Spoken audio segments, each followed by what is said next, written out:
rasa-rasa panas-panas bisa tampil ke depan saja. Ada kursi satu masih kosong. Iya.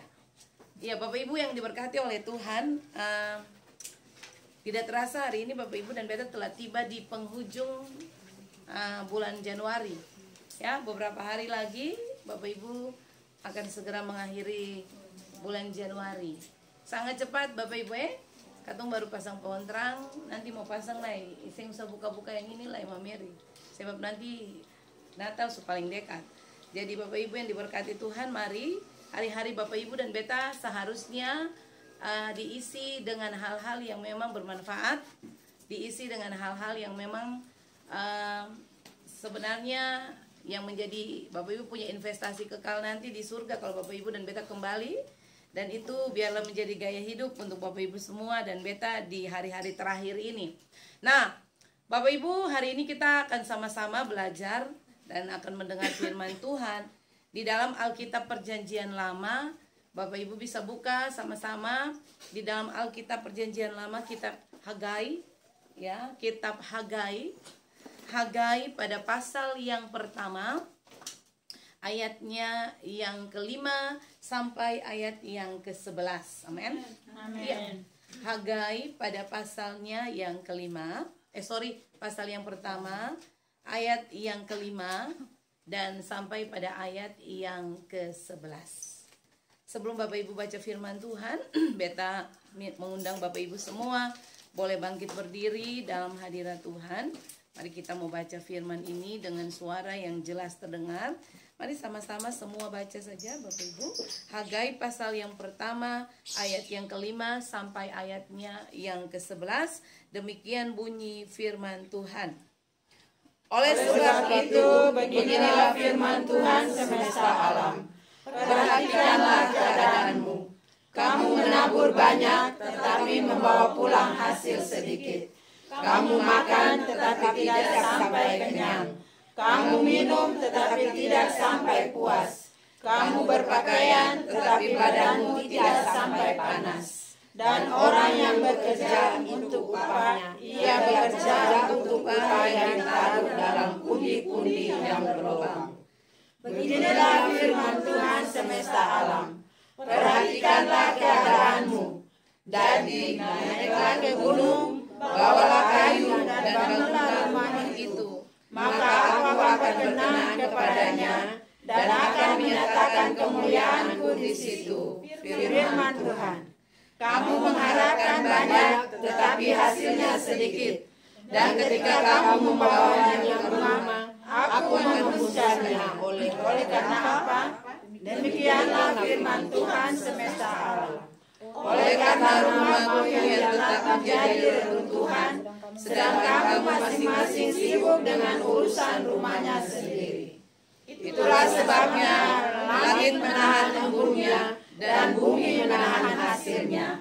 Dan aku akan memanggil kekeringan datang ke atas negeri, ke atas gunung-gunung, ke atas gandum, ke atas anggur, ke atas minyak, ke atas segala yang dihasilkan tanah, ke atas manusia dan hewan, dan ke atas segala hasil usaha. Amin. Tuhan, Bapak Ibu Siduk, silakan duduk kembali.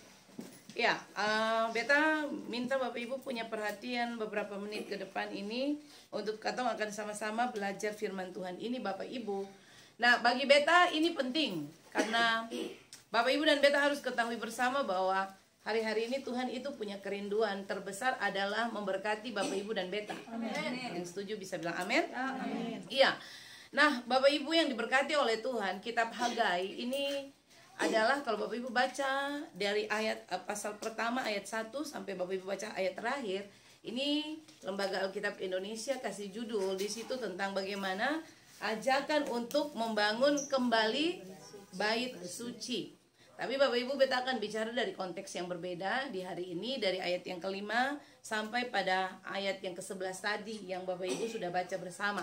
Nah, hari ini Beta akan bicara tentang satu tema yang Beta akan sampaikan untuk Bapak Ibu sekalian, yaitu tentang bagaimana perubahan hidup. Amin. Amin. Bagaimana supaya Bapak Ibu dan Beta mengalami yang namanya perubahan hidup. Iya, oke. Nah, Bapak Ibu yang diberkati oleh Tuhan, kalau Bapak Ibu mendengar kata perubahan hidup, Bapak Ibu harus pahami begini, Bapak Ibu, bahwa perubahan hidup itu tidak terjadi itu secara instan. Ya. Karena orang berubah itu butuh yang namanya proses. Tidak semua orang bisa berubah dalam sekejap. Bapak Ibu lahir, Bapak Ibu besar, lalu Bapak Ibu berubah. Bapak Ibu jadi orang yang memang benar-benar hidup benar sesuai dengan apa yang Tuhan mau.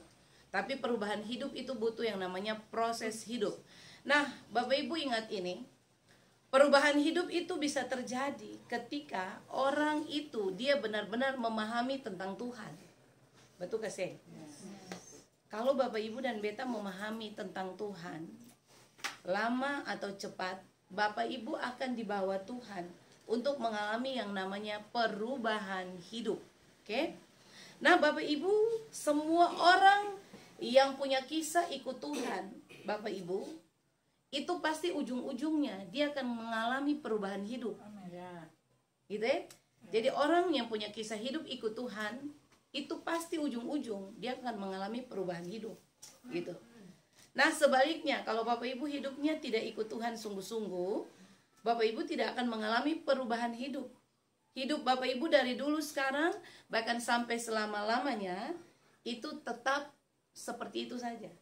Makanya hari ini kita mau belajar, supaya bagaimana Bapak Ibu dan Beta akan lihat sungguh-sungguh bahwa, oh iya, ternyata ketika Beta punya kehidupan selalu ikut Tuhan, ini yang Beta alami. Ini yang pada akhirnya Beta rasakan. Bahwa ada perubahan, ada peningkatan di dalam seluruh Beta punya aspek kehidupan. Nah, Bapak Ibu, ingat ini. Prinsipnya begini, orang itu berubah bukan karena kekuatan sendiri. Setuju dengan Beta? Bapak Ibu tidak bisa berubah karena Bapak Ibu pengen berubah. Bapak Ibu tidak bisa berubah karena begini. Oh iya, karena kayaknya sutua nih, jadi harus berubah. Tidak bisa Bapak Ibu. Orang berubah tidak bisa karena kekuatan hidup sendiri. Orang berubah bukan hasil usaha dia sendiri. Orang berubah itu karena Tuhan. Setuju? Tepuk tangan dulu per Tuhan Yesus. Amin. Untuk itu Bapak Ibu perhatikan kitab Hagai. Di dalam Hagai pasal yang kelima, pasal 1 ayat 5, Bapak Ibu dapati di situ ada 2 kali kata ini diulang di ayat 5 dan di ayat yang ke-7. Perhatikanlah keadaanmu.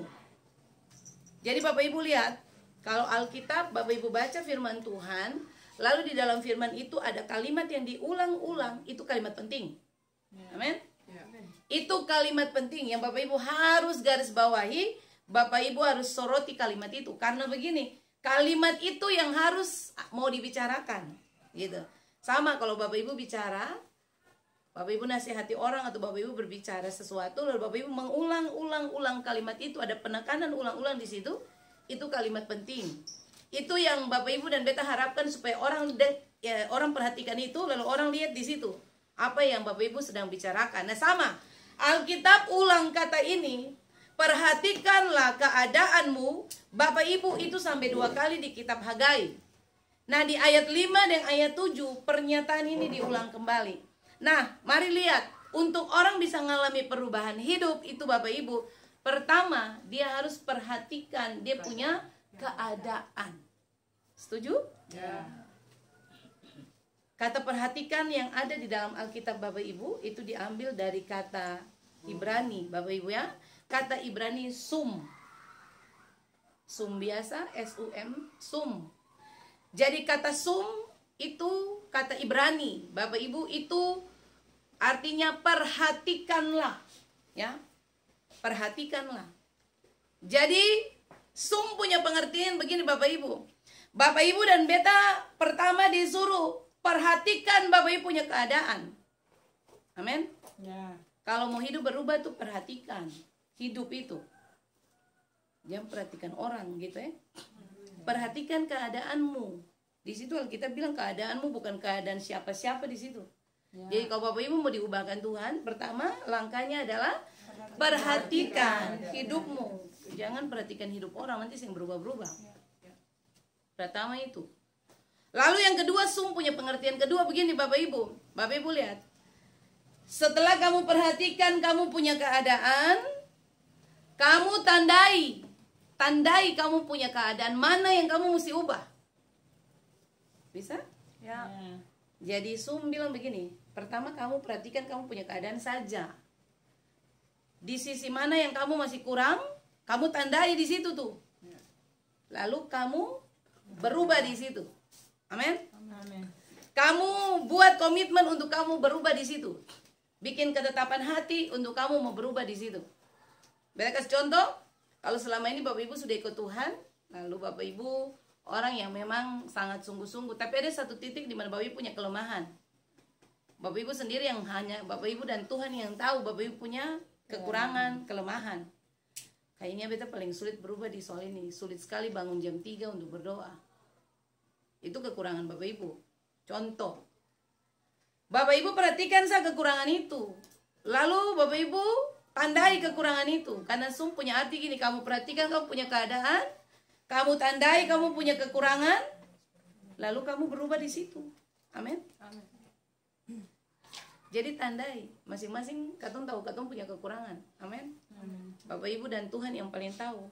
Di depan semua orang katong bisa berlaku sangat-sangat sempurna, perfeksionis.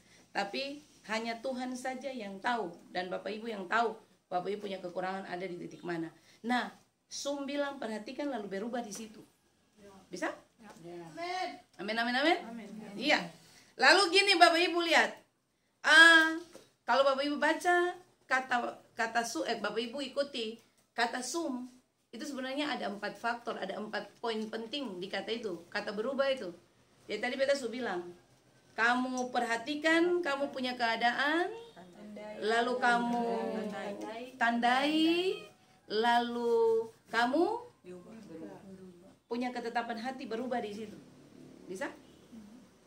Lalu yang berikut, Bapak Ibu lihat kalimat berikut. Perhatikan keadaanmu. Kata keadaan itu Bapak Ibu diambil dari kata Ibrani derek. Derek, tulisnya derek biasa. Jadi kata keadaanmu itu diambil dari kata Ibrani derek. Derek itu dia punya pengertian gini Bapak Ibu. Cara hidup yang kamu pilih. Jadi waktu Tuhan bilang kamu sum, kamu perhatikan saja kamu punya kelemahan, lalu kamu punya keadaan atau kamu derek, kamu lihat kamu punya jalan yang kamu tempuh di situ, kamu harus berubah di situ. Jalan apa yang selama yang tadi beta sudah bilang, Bapak Ibu punya jalan kehidupan yang masih salah, yang masih itu, Bapak Ibu tempuh, Bapak Ibu rubahnya di situ. Amin. Lalu derek punya pengertian berikut gini. Kamu harus berubah, tandai kamu punya perubahan cara hidup kamu yang kamu pertontonkan tiap hari di depan orang. Jadi keadaanmu di situ itu bicara tentang Bapak Ibu punya cara hidup yang setiap hari dipertontonkan di depan orang. Amin. Ya. Amin. Selama ini Bapak Ibu dan beta mempertontonkan kehidupan yang bagaimana? Apakah Bapak Ibu dan beta mempertontonkan kehidupan yang memang sangat-sangat ilahi seperti apa yang Tuhan bilang? Atau Bapak Ibu dan beta punya kehidupan hari-hari ini atau mempertontonkan sesuatu yang sebenarnya jauh dari apa yang Tuhan harapkan? Itu yang Alkitab bilang, tandai lalu berubah di situ. Bisa? Ya. Gitu ya Bapak Ibu ya? Amin. Lalu Bapak Ibu lihat, Bapak Ibu punya tujuan hidup. Tujuan hidup Bapak Ibu yang itu untuk apa? Kalau tujuan hidup selama ini masih ada yang salah, Bapak Ibu tandai, lalu Bapak Ibu berubah di situ. Jadi dengar kata ini, sum derek, artinya perhatikan, tandai, cara pertontonkan hidup ke orang itu sebenar atau tidak. Artinya ketemu kehidupan ini sebetul atau ketemu masih jadi batu sandungan, atau ketemu kehidupan ini masih salah, tandai di situ. Amin. Amin. Bisa? Jadi sum derek artinya perhatikanlah, keadaanmu.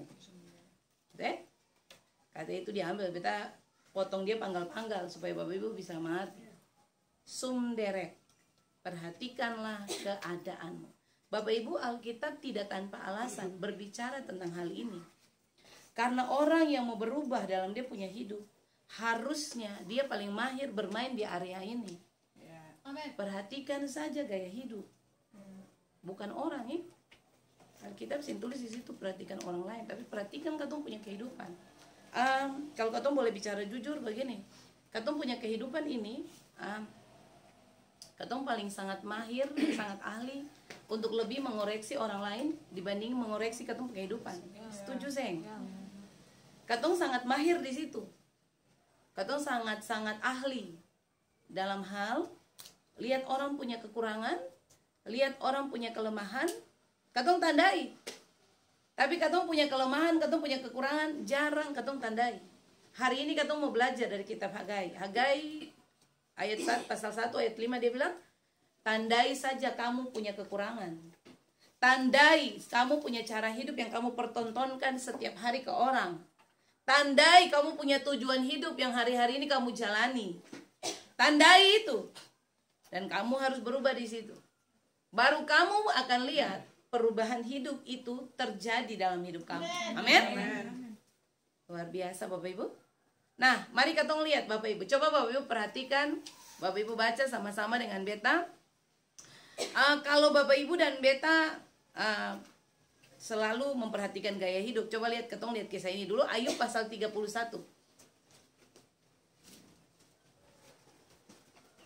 Ya. Ayub pasal 31 ayat 1 sampai 6. Bapak Ibu buka itu, Bapak Ibu jangan baca dulu. Ayub pasalnya yang ke-31 ayat 1 sampai ayat yang ke-6. Bapak Ibu perhatikan di ayat itu. Ya, oke. Bapak Ibu lihat. Ya, Ayub 31 ayat 1 sampai ayat yang ke-6. Sebelum Bapak Ibu baca kisah ini, Bapak Ibu perhatikan apa yang beta bilang. Kalau Bapak Ibu dan beta hidup tidak melakukan yang namanya sum derek, Bapak Ibu tidak memperhatikan keadaanmu, Bapak Ibu dan beta akan dihentar oleh Tuhan masuk dalam realitas salah. Kehidupan Bapak Ibu akan masuk dalam keadaan yang namanya realitas salah. Nah, realitas salah itu bagaimana? Coba Bapak Ibu lihat sama-sama dulu sebelum baca Ayub Bapak Ibu. Bapak Ibu lihat mulai dari ayat 6, ayat 9 sampai ayat 11. Jadi ayat 6 lompat ke ayat 9 sampai ayat 11. Bapak Ibu baca di situ, coba beta baca, Bapak Ibu simak di situ Ini yang namanya realitas salah. Kalau orang yang hidup, perhatikan hidup baik-baik. Bapak Ibu lihat, ayat yang ke-6 bilang begini, kamu menabur banyak, tetapi membawa pulang hasil sedikit.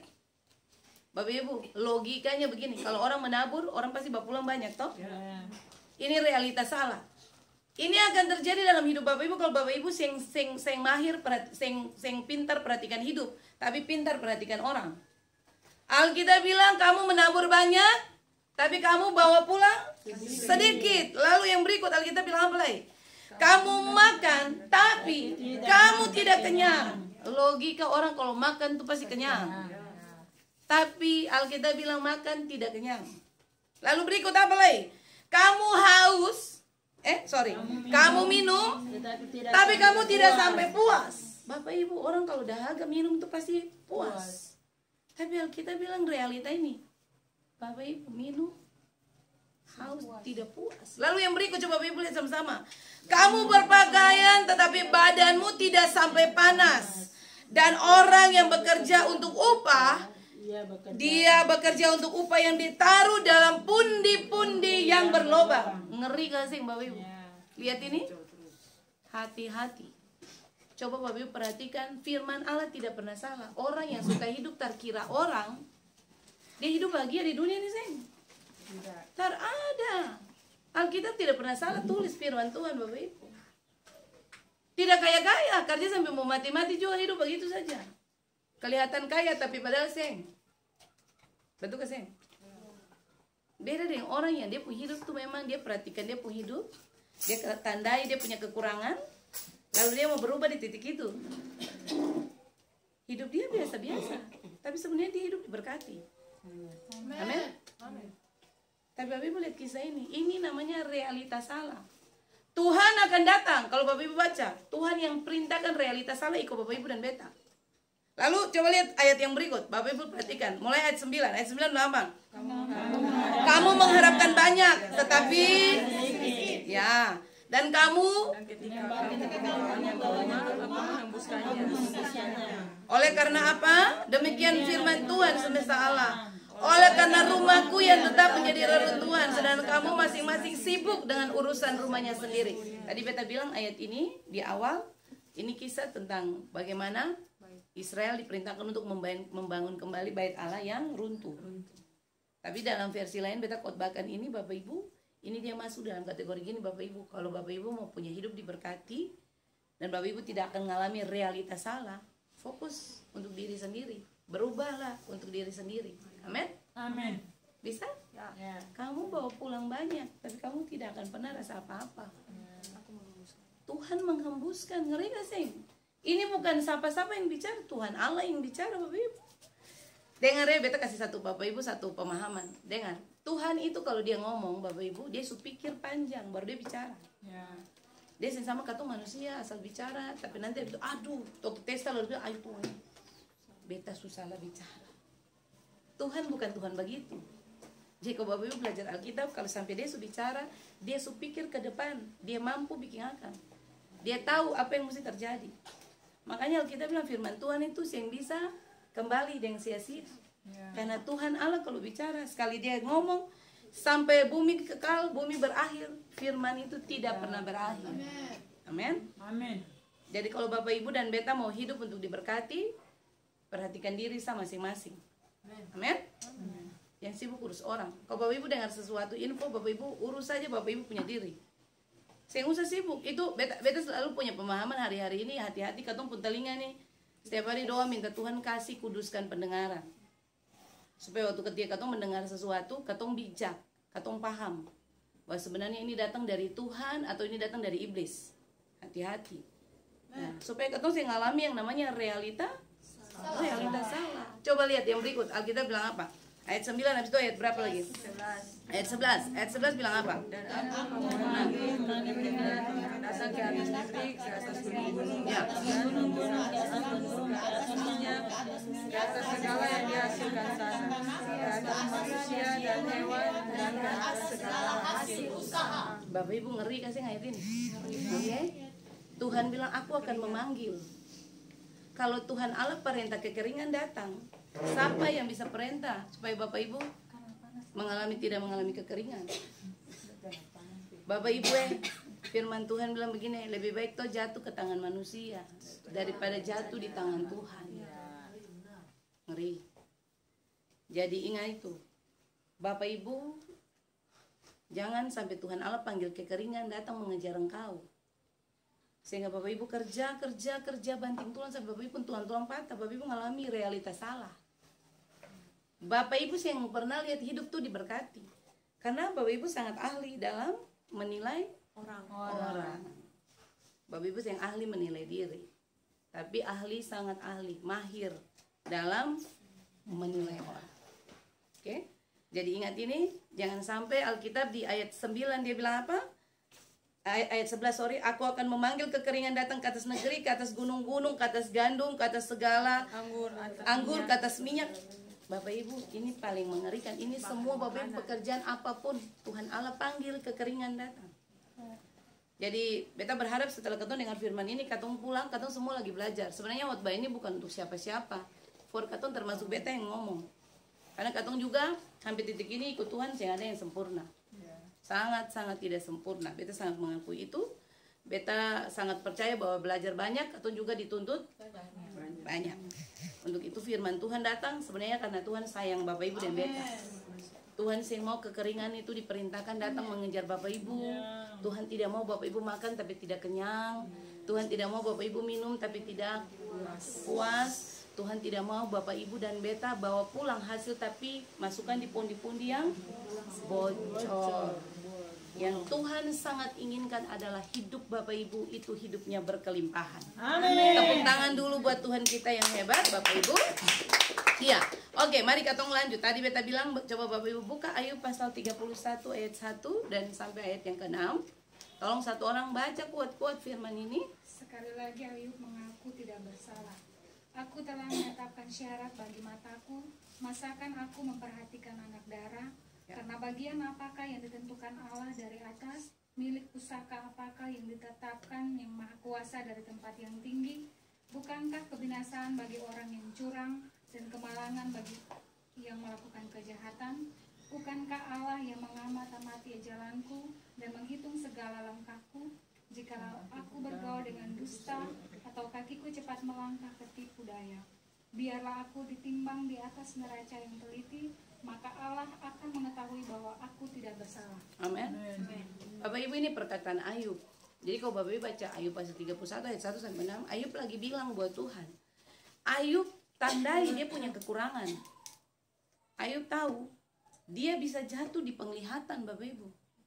Makanya Ayub bilang apa di Ayub 31 ayat yang pertama, dia bilang, aku telah menetapkan syarat bagi mataku.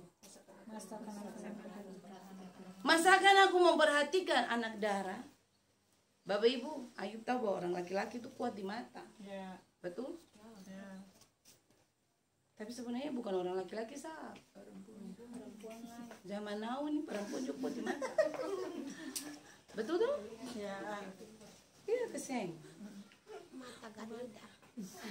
Iya tuh. Ibu-ibu, siapa yang kuat di mata? Contoh, beta kasih contoh. Termasuk beta yang bicara. Katong tulis belanjaan ini, beta harus beli ikan di sayur. Sampai di sana pasti berbelok arah. Betul keseng? Ini bukan rahasia saja. Betul keseng Bapak Ibu? Ya. Katong nih Alkitab, Ayub tahu, Ayub sadar begini, dia punya kekurangan itu, dia tandai akan. Dia bilang dia telah menetapkan syarat bagi mata, supaya begini, dia mau belajar supaya dia rubah, dia punya kekurangan itu. Makanya dia bilang dia mau memperhatikan anak darah. Ayub cuma fokus ke dia pembini masa muda saja. Bini masa muda, bukan bini muda. Ingatnya yang ada bini masa muda, yang ada bini muda. Alkitab cuma bilang setialah dengan istri masa mudamu. Itu bukan istri muda. Istri yang di Bapak Ibu ikat janji dan dia dari masih muda-muda sampai hari ini. Bukan sutua lalu bilang, Alkitab juga bilang setia dengan istri muda. Cari yang muda karena yang itu sutua. Hati-hati. Bapak Ibu akan dibawa ke pengadilan. Ya. Jadi soalnya bapak-bapak cuma Bapak Yadi sama Bapak Yadi mau senyum, Bapak Yadi takut senyum salah di situ. Iya, iya. Bapak Ongen sen datang. Jadi harusnya bapak-bapak juga dengar firman ini. Bahwa ternyata Bapak Ibu Ayub paham bahwa dia punya kekurangan itu di mata. Dia bilang, Bapak Ibu, Ayub adalah laki-laki yang di zaman dia hidup itu adalah orang yang sangat memperhatikan hidup. Bapak Ibu, Ayub tuh paling perhatikan hidup. Bapak Ibu pasti tahu kisah ini. Alkitab catat, Ayub setiap kali bangun pagi, dia selalu mempersembahkan korban. Kenapa? Karena gini Bapak Ibu, Ayub kembali kepada fungsi imam yang benar, bahwa sebagai imam di hadapan Tuhan, dia sadar dia harus berdiri setiap hari untuk dia punya keluarga. Makanya Ayub, dia berani bicara. Coba Bapak Ibu perhatikan di ayat yang ke-6 itu, dia bilang apa? Biarlah aku ditimbang pada neraca yang benar.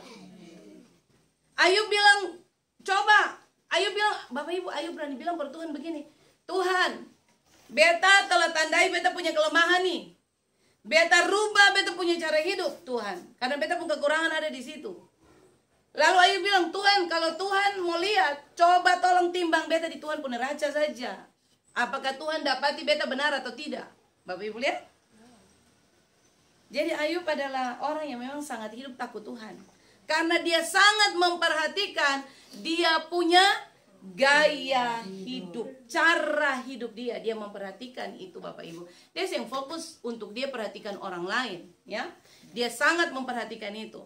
Dia kembali pada posisi sebagai imam, sebagai laki-laki, sebagai bapak, sebagai suami yang bertanggung jawab di hadapan Tuhan untuk membesarkan, untuk memelihara dia punya rumah tangga. Katong berdoa supaya katong suami-suami seperti ini. Amin. Mudah-mudahan 2021 ada bapak-bapak yang bilang, Tuhan, aku telah berkomitmen untuk menjaga mata. Gitu ya. Itu sudah. Tuh Bapak Ibu, susah kan? Karena orang laki-laki kuat di mata, cenderung orang paling suka lihat yang glowing begitu. Jadi beta berharap mama-mama yang ada di sini, ibu-ibu juga, ya anak Tuhan, Bapak Ibu, beta selalu punya pemahaman gini. Bapak Ibu ikut Tuhan, tidak perlu Bapak Ibu bergaya yang sampai mahal-mahal. Tidak. Orang ikut Tuhan itu waktu orang lihat Bapak Ibu dan beta, orang akan temukan di dalam hidup Bapak Ibu dan beta gini, betul, ada Tuhan di dalam dia. Amin. Gitu. Anak Tuhan itu pasti cantik Bapak Ibu. Amin. Orang yang punya hubungan dengan Tuhan itu, dia punya muka, biar dia bikin sesuatu yang aneh-aneh. Saya perlu tarik benang, saya perlu Bapak Ibu filler dagu, filler hidung, filler bibir, semua filler. Tapi Bapak Ibu pasti cantik. Amin. Karena Bapak Ibu punya hubungan dengan Tuhan. Bapak Ibu dengan Tuhan itu hubungannya sangat baik. Makanya beta percaya Bapak Ibu, semua ibu-ibu yang ada di dalam Tuhan adalah ibu-ibu yang luar biasa. Amin. Mari tepuk tangan dulu buat Tuhan Yesus yang hebat. Oke? Iya, jadi itu yang Bapak Ibu dan beta belajar hari ini. Nah, mari kita lihat poin yang kedua. Bagaimana supaya kita punya hidup bisa berubah. Bapak Ibu punya kehidupan bisa berubah. Tadi perhatikan cara hidup. Gitu ya? Sum derek. Yang kedua, Bapak Ibu. Yang kedua, Bapak Ibu perhatikan di situ. Alkitab bilang apa? Di ayat yang kelima. Sorry bukan ayat kelima. Ada kalimat naiklah ke atas gunung. 8. Iya, ayat 8. Ya, coba lihat ayat 8 sama-sama. Jadi naiklah ke gunung, bawalah kayu dan bangunlah rumah itu. Maka aku akan berkenan kepadanya dan akan menyatakan kemuliaanku di situ. Amin, firman Tuhan. Bapak Ibu lihat, kata naiklah ke atas gunung yang ada di dalam Hagai pasal yang ke-1 ayat 8 itu kata kiasan. Bapak Ibu, itu dipakai kata kiasan. Jadi sebenarnya itu menggambarkan bahwa begini, Bapak Ibu dan beta kalau mau lihat katong punya hidup berubah, Bapak Ibu dan beta harus datang ketemu Tuhan setiap hari. Amin. Amin. Tuhan diibaratkan seperti gunung yang tinggi. Bapak Ibu dan beta punya kehidupan adalah kehidupan yang datang cari Tuhan setiap hari. Ya. Nah, waktu Bapak Ibu dan beta memposisikan diri datang ke gunung yang tinggi, Bapak Ibu lihat Tuhan ada di atas. Kadang-kadang kalau Bapak Ibu perhatikan orang yang ada di atas, dia punya daya jangkau penglihatan lebih tajam, toh? Kalau Bapak Ibu naik pesawat, Bapak Ibu lihat bawah bisa semua Bapak Ibu lihat. Tapi kalau Bapak Ibu duduk di sini saja, Bapak Ibu cuma punya batas pandangan sebatas yang katong lihat nih. Bapak Ibu sih bisa lihat kota Ambon pun yang ada di Lapangan Merdeka. Tapi kalau Bapak Ibu ada di tinggi, Bapak Ibu pasti bisa lihat jangkauan cara Bapak Ibu melihat itu semua bisa terjangkau. Nah, Hagai bilang begini, Bapak Ibu, kalau hidupmu mau diberubah, naiklah ke atas gunung. Mari Bapak Ibu cari Tuhan. Bapak Ibu harus ketemu Tuhan tiap hari. Supaya apa Bapak Ibu? Bapak Ibu punya cara pandang, cara pikir, cara melihat. Itu juga Bapak Ibu bisa melihat seperti apa yang Tuhan lihat. Amin. Amin. Karena logika berpikir saja, kalau Bapak Ibu cuma duduk ada di tempat yang biasa, di dataran yang rendah, Bapak Ibu yang punya cara berpikir yang bisa luas. Bapak Ibu sih akan lihat jangkau, melihat semua hal yang terjadi. Nah itu yang firman Tuhan ajar. Jadi kalau hidup mau berubah, ingat ini Bapak Ibu. Mari cari Tuhan sungguh-sungguh. Supaya Bapak Ibu bisa melihat begini, realita benar itu diperintahkan Tuhan datang kepadamu. Amin. Amin. Tadi realita salah kalau Bapak Ibu dan betas yang perhatikan keadaan. Tapi kalau Bapak Ibu kembali tandai kekuranganmu, berubah pada titik yang itu, lalu Bapak Ibu mulai cari Tuhan, Bapak Ibu mulai datang ke gunung Tuhan, Bapak Ibu akan mengalami realita benar akan Tuhan perintahkan datang kepadamu. Amin. Bapak Ibu mulai makan, lalu Bapak Ibu menjadi kenyang. Bapak Ibu mulai minum, lalu Bapak Ibu mulai jadi puas. Bapak Ibu mulai membawa pulang hasil. dan hasil yang dibawa tidak akan tumpah dalam pundi-pundi yang bocor. Dan Tuhan tidak memerintahkan kekeringan datang kepadamu.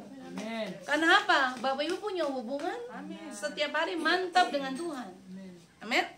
Jadi ingat itu Bapak Ibu. Nah coba kita perhatikan kembali kata, Bapak Ibu lihat sejenak, ini kita hampir selesai.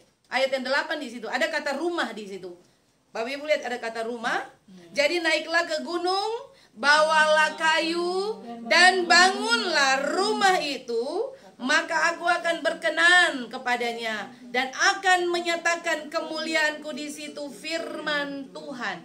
Kata rumah yang ada di dalam Alkitab Bapak Ibu itu diambil dari kata Ibrani bayit. Oke, bayit. Pakai y, bayit. Nah, bayit punya arti begini Bapak Ibu. Rumah biasa. Rumah tempat di mana keluarga ada, family. Rumah biasa, rumah tempat keluarga, family. Jadi lebih ke family. Bapak Ibu disuruh, diperintahkan Tuhan naik ke gunung untuk membangun kembali rumah. Oke? Bapak Ibu dan beta, lihat ini. Orang punya kehidupan berhasil itu sebenarnya dia mulai dari dalam rumah, betul ke sini. Orang di luar hebat, itu berarti tanda bisa jadi di dalam rumah juga dia punya didikannya sudah kuat. Begitu. Karena terbiasa dari rumah, dia harus bawanya keluar. Begitu. Nah, Tuhan bilang begini, Bapak Ibu dan beta harus datang naik ke gunung Tuhan. Untuk apa? Untuk mencari Dia. Lalu Bapak Ibu, untuk memperbaharui, membangun hubungan di dalam rumah, family, keluarga, dia mulai dari dalam rumah. Jadi orang cari Tuhan itu bukan dari luar datang cari Tuhan. Dari dalam, dia harus keluar. Cari Tuhan itu dari dalam, dari rumah. Tadi beta bilang, kenapa beta kasih contoh Ayub? Mulai kembali berfungsi. Suami yang hari ini mulai malas berdoa, mulai berfungsi untuk cari Tuhan, datang ke gunung Tuhan yang kudus, untuk membangun kembali rumah, membangun kembali hubungan dengan Tuhan. Istri yang mungkin hobi cuma nonton sinetron, mulai kembali membangun rumah, membangun hubungan family dengan membangun hubungan baik dengan Tuhan, datang ke gunung Tuhan yang kudus mencari Tuhan. Anak-anak juga kembali pada fungsinya. Semua hal harus ditata dari rumah. Amin. Amin. Jadi hari-hari ini mari Bapak Ibu, beta percaya Bapak Ibu dan beta masih punya mesbah di rumah masing-masing. Masih berdoa dengan suami, masih berdoa dengan istri, masih berdoa dengan anak-anak, masih berdoa dengan keluarga. Sebab itu yang Tuhan mau Bapak Ibu dan beta kerjakan di hari-hari terakhir ini. Ingat ini baik-baik Bapak Ibu, bahwa perubahan hidup itu bisa terjadi kalau orang itu ikut Tuhan sungguh-sungguh. Amin. Perubahan hidup terjadi ketika Bapak Ibu memperhatikan dirimu masing-masing saja. Derek. Cari Bapak Ibu punya titik di mana kelemahan, tandai dia, komitmen berubah di situ. Lalu yang ketiga, mari cari Tuhan mulai dari rumah. Bapak Ibu kembali, suami, istri, anak-anak kembali pada posisi, datang ke gunung Tuhan yang kudus, cari Tuhan sungguh-sungguh. Maka Bapak Ibu akan melihat realita baik itu akan Tuhan perintahkan mengejar hidupmu. Bapak Ibu beta selesai, firman Tuhan sampai di sini. Tuhan Yesus berkati katong semua. Amin buat firman Tuhan. Mari boleh berikan kemuliaan bagi Tuhan. Bapak Ibu diberkati hari ini. Oke, bisa berbagi informasi ini, bisa berbagi firman ini untuk orang-orang di sekeliling Bapak Ibu, biar kebenaran ini juga dinikmati oleh orang banyak. Itu saja. Mari kita masuk dalam doa.